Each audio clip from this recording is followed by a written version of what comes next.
ട്രംപിനെ തള്ളി ഇറാൻ. വേണ്ടി വന്നാൽ നീണ്ട യുദ്ധത്തിന് തയ്യാർ. ഇതുവരെ ഉപയോഗിക്കാത്ത അത്യാധുനിക ആയുധങ്ങൾ കയ്യിലുണ്ടെന്ന അവകാശവാദം.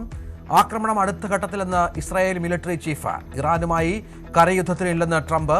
ഇനി ലക്ഷ്യം ക്യൂബയെന്നും US പ്രസിഡന്റ്.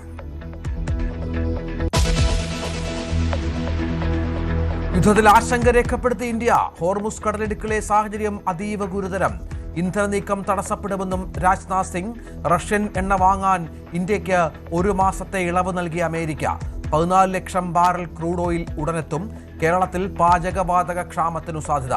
വാണിജ്യ സിലിണ്ടറുകൾ നിറയ്ക്കുന്നത് നിർത്തി കമ്പനികൾ.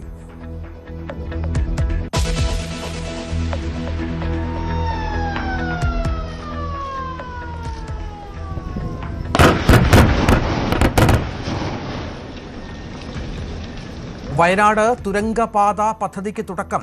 ഫസ്റ്റ് ബ്ലാസ്റ്റ് സ്വിച്ച് ഓൺ ചെയ്ത് മുഖ്യമന്ത്രി.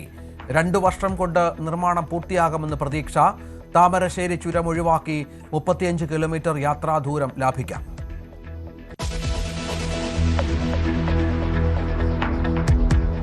PK ശശിക്കെതിരെ CPM ജില്ലാ നേതാക്കൾ.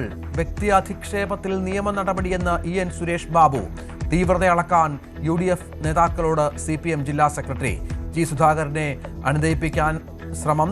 വഴങ്ങാതെ സുധാകരൻ.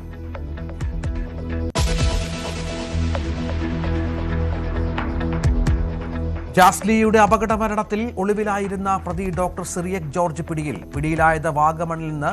കാസർഗോഡ് നാൽത്തടുക്ക സ്വദേശിനി ജസീലയുടെ ആത്മഹത്യയിൽ ആൺ സുഹൃത്തിനെ ചോദ്യം ചെയ്ത് പോലീസ്.